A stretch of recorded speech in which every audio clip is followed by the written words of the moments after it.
ভাইরা, ইসলাম নারীর, ইসলাম শ্রমিকের অধিকার প্রতিষ্ঠিত করেছে, ইসলাম কৃষকের অধিকার প্রতিষ্ঠিত করেছে, সংখ্যালঘুদের অধিকার প্রতিষ্ঠা করেছে, ইসলাম নারীর অধিকারও প্রতিষ্ঠা করেছে।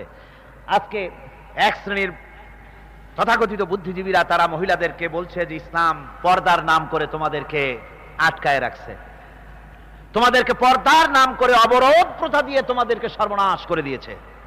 আমার ভাইরা, ইসলাম দিয়েছে নারীর আসল মর্যাদা।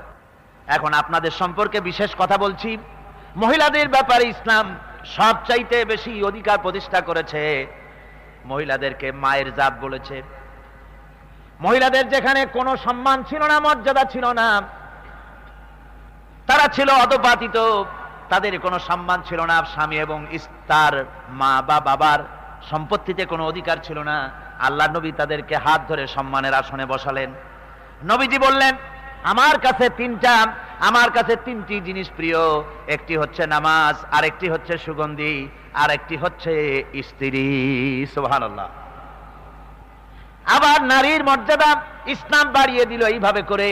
আল্লাহ পাকের নবী বললেন, একজন সাহাবী বলেন, হুজুর খেদমত করব কার? হুজুর বলেন, তোমার মায়ের। তারপরে কার? তোমার মায়ের। তারপরে কার? তোমার মায়ের।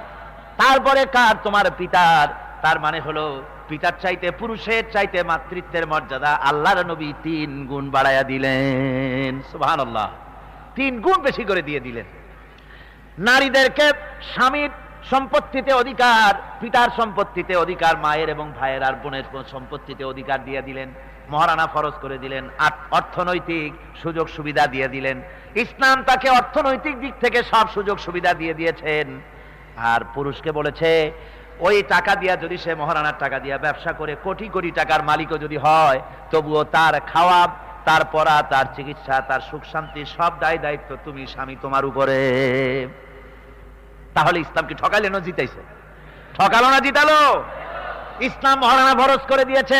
কোরআন শরীফে বলা হয়েছে, স্ত্রীর মহারানা দেওয়া ফরজ, ফরজ রূপী দায়িত্ব হিসাবে আদায় করে দাও।